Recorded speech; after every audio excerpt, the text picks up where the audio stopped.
Welcome to Be Smarter Now with Precise. I'm Nikki, your expert in grammar, editing, writing, and all things communication.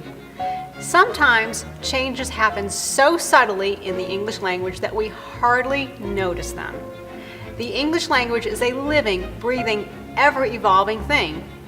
Two words can become so frequently used together that they eventually become hyphenated and may even become a single compound word. If you're a word nerd, and even if you're not, you'll be interested in knowing that the English language has undergone yet another evolution. The Chicago Manual of Style, which is my go-to for most of my writing purposes, came out with their 17th edition in 2018. The 16th edition came out way back in 2011, so that's 6 years of work that's gone into producing this 1,144-page guide to the entire English language. At Precise, we help you look and sound smarter every day. So, let's take a look at a few changes that occurred recently that you may not have noticed. Number 1, email. The word email, short for electronic mail, has been hyphenated since its inception back in 1982. It's been so commonly used that it has now evolved into use without a hyphen. However, words such as ebook and e-commerce are still hyphenated. Number 2, internet. Here's another tech-related word change that occurred in 2018. The word internet, formerly a proper noun and spelled with a capital I, is now considered a common noun and is spelled with a lowercase I.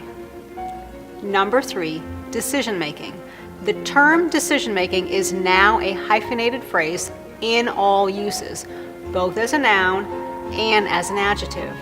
So you have decision-making is fun or the decision-making process.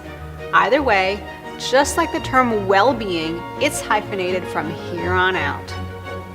Number 4, US with periods or US without.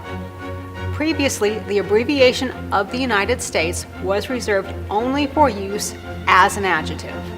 However, in a departure, CMS now permits the use of US without or US with periods as a noun, subject to editorial preferences, and provided that the meaning is clear from the content. So, I live in the US without periods, or I live in the US with periods. Take your pick, both are acceptable. Just be sure that you are consistent in the form you choose. Number 5, generations X, Y, and Z. The terms used for these generations have gone the opposite of internet. Formerly a common noun, lettered generations are now considered a proper noun. So Generation X with a capital G. Number 6, the use of etc. in lists.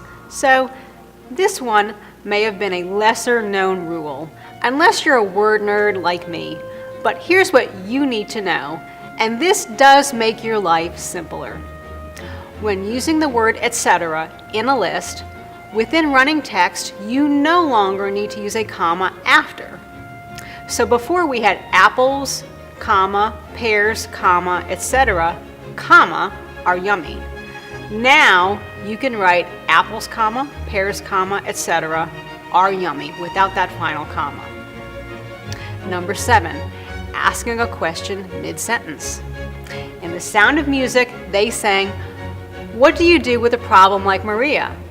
But what do you do when a sentence introduces a question?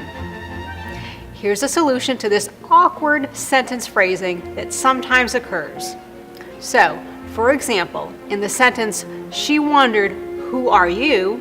the question introduced is now both set off by a comma and it's capitalized. Number 8, the use of a comma before the word to. Here's a situation where common usage has made it unnecessary to use a comma before the word to.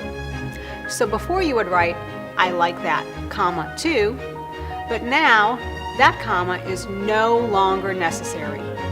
So now you would write, "I like that too." no comma. However, I too like that requires a comma both before and after the word to. And finally, number 9, corporate names with unusual capitalization. We see it everywhere now. Corporate names, which are supposed to be proper nouns, spelled with an initial capital letter, are craftily spelled in all lowercase letters, or with an initial lowercase letter. So, let's take a look at how the names of some of these institutions should appear in running text, whether at the beginning of a sentence or not. Adidas, AT&T, Intel all start with a capital letter, no matter where they appear in a sentence. However, company names like eBay and iPhone remain with an initial lowercase letter per the brand identity. So there you have it, 9 ways the English language has changed when you weren't even looking. Do you have questions about changes in the English language and word evolution? Message me below, or tag us on social media and use #PreciseEnglish. Do you need help with editing, writing, proofreading, and social media management? Visit our website at preciseproofing.com.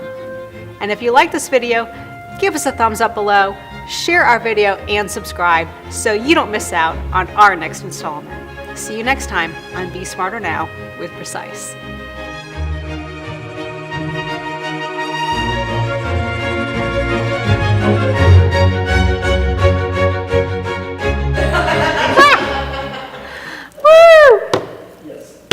Sorry. I need